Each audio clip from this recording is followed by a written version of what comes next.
ಅಮ್ಮ ನೀನು ನಮಗಾಗಿ ಸಾವಿರ ವರುಷ ಸುಖವಾಗಿ ಬಾಳಲೇಬೇಕು ಈ ಮನೆ ಬೆಳಕಾಗಿ.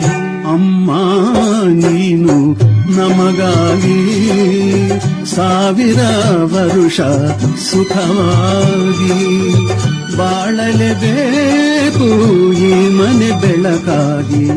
ಅಮ್ಮ ನೀನು ನಮಗಾಗಿ ಸಾವಿರ ವರುಷ ಸುಖವಾಗಿ.